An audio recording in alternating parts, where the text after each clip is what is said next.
Hi, this is Lucia with The Art of Love. I'm a dating and relationship expert specializing in helping you get your ex back or get over your ex. And this week, I want to talk about rejection, what you're going through right now if you're listening to this and you've been broken up with, and more specifically, why you must reject your ex if you want them back. You were rejected, you were broken up with, and now you have the chance to turn the tables on your ex and get them back in the process. And that can mean literally get them back in your life, or payback on your ex. But before I talk about rejection, I want to welcome back the No Contact Army. How are you guys doing? Have you downloaded Silencio? I mention it on every video because I want you guys to have some help when I'm not there with my new videos every week, and that's what the Silencio app is for. So download it. The link is below every single video. If you have an iPhone, otherwise, yes, we are working on the Android. And if you too would like to join the No Contact Army, all you have to do is hit the subscribe button and the bell notification, and you're in. And to read the No Contact Army manual, yes, we have a manual. Go to nocontactsecrets.com and read 2 free chapters before purchasing the book. All right, so if you've listened to some of my other videos, then you know that I tell you not to respond to insignificant messages. And many people, probably most people, are reluctant to do that for several reasons. One is they think that if they don't respond, that the ex will just lose interest and go away. But the ex has already lost interest, so how much more interest can they lose? Or they think that the ex will think that they're not interested, and so they'll go away. But that's not how it works, because you know your ex isn't interested. I mean, they broke up with you, but did that make you go away? No, you're here listening to this video on how to get your ex back. So that is not what's going to make someone go away. And then also because other coaches say to respond to every message. And unfortunately, you have to learn the hard way. You'd rather listen to them because, of course, you want to respond to every message. But then I always see the comments like, oh, I listened to other coaches and I wish I hadn't because I responded to the breadcrumbs and it went nowhere. And then they finally see that I was telling the truth the whole time. So those are the reasons why people are reluctant to not respond to their ex. But the thing is, I think you understand that in not responding to the breadcrumbs and insignificant message, you are now in essence turning the tables around. You are now rejecting them. And that's where the power of rejection comes in, because rejection causes obsession. And rejection raises interest level. I mean, it worked on you. You were rejected. Did your interest level not go up? Are you not obsessed with your ex? Yes, it did. And yes, you are. And now we're going to turn that around and use it on your ex. So as usual, I have a story. I have a million stories. I want to illustrate my point. So this guy contacted me on Instagram earlier this year. And he wasn't my type. I mean, he's attractive, he's not ugly, but he just wasn't my type. However, in looking at his Instagram photos, he had a friend that was my type. So that was the only reason that I spoke with him. What can I say? And so I eventually came clean. I said, listen, please don't hate me, but I'm actually interested in your friend. He said his friend wasn't available. Yeah, right. I said, how do I know you're not C-blocking me? But whatever. But I was just surprised that he didn't just tell me to get lost. It's like, oh, you're not interested in me? You want my friend? Forget it. I'm not talking to you anymore. But no, he was still interested. But I still wasn't. We talked again about a month later.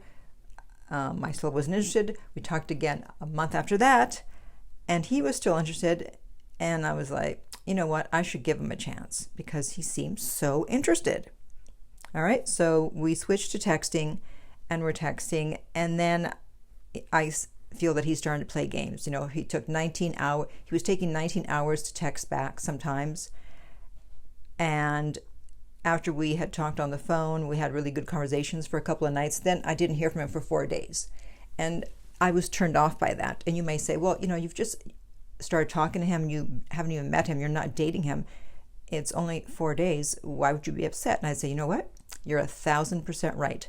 Normally, I wouldn't care if someone doesn't contact me for 4 days. However, it was the fact that he wasn't even my type, and I was willing to give him a chance that caused me to be upset. It's like, dude, you're lucky I'm even talking to you.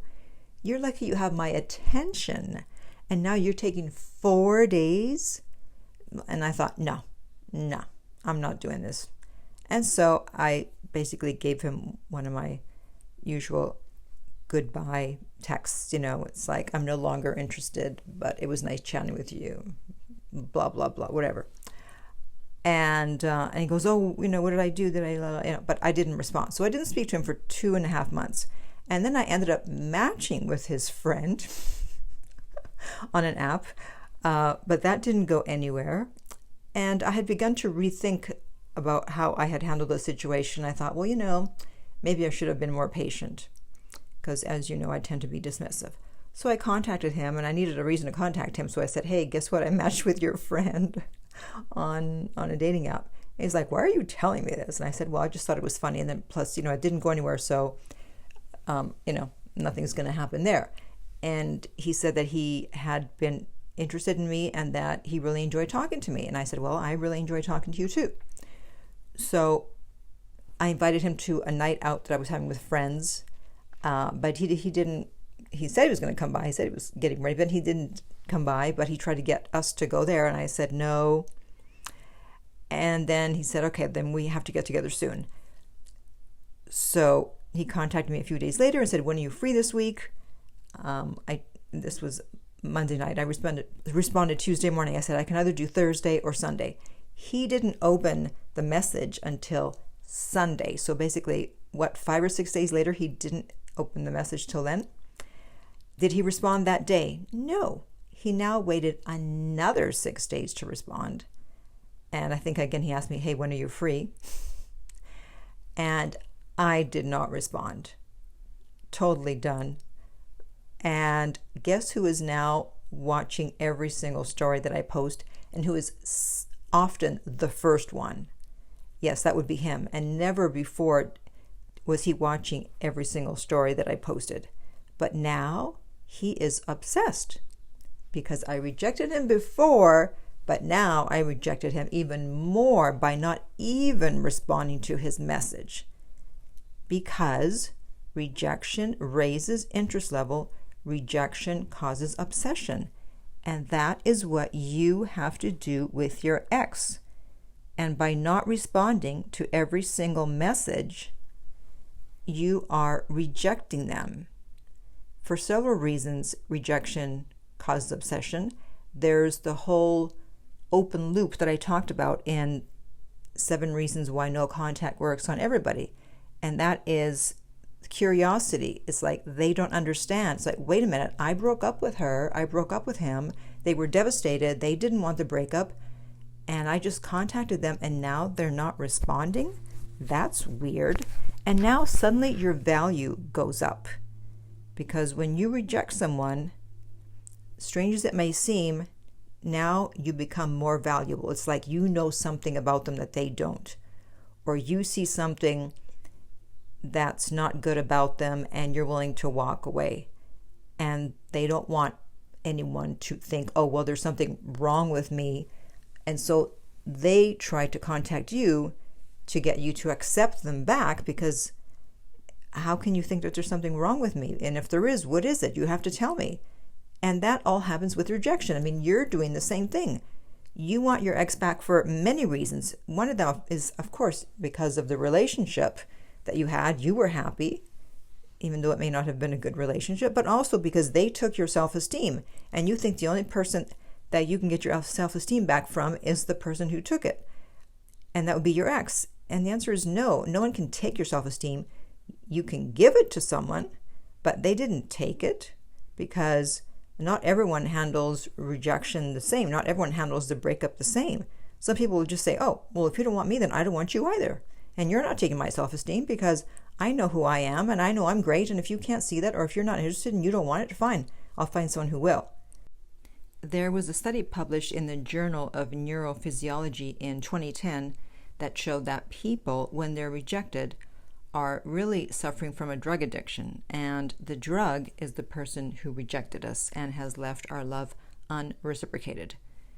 So you're experiencing that right now. You're experiencing that addiction, and we need to turn it around and have your ex experience that addiction. We're all capable of being addicted. We're obviously all addicted to different things, but it's very easy to get addicted to a person, and rejection causes that addictive aspect of ourselves to come out. So responding to every single text that your ex sends, no matter how insignificant, is not going to make them feel rejected.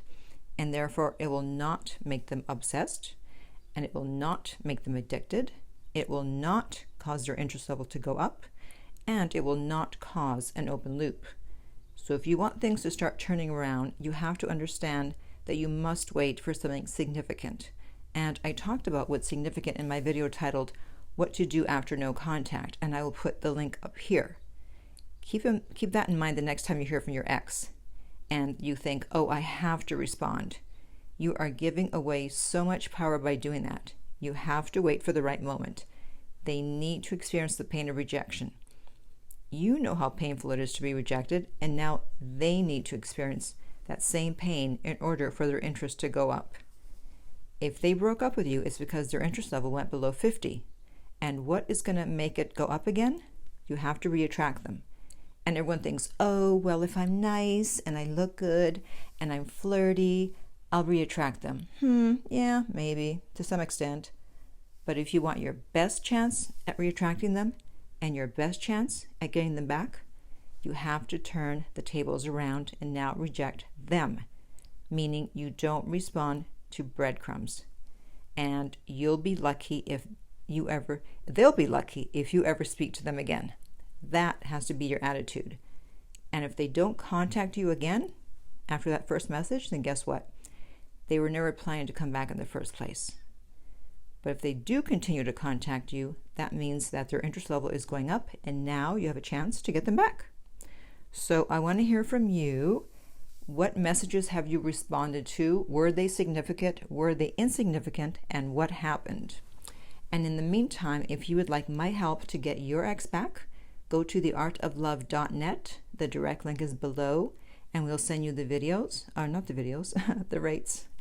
If this video has been helpful, please like, subscribe, and share. If you're listening to a podcast, please rate and review. And finally, remember that love inspires, empowers, uplifts, and enlightens.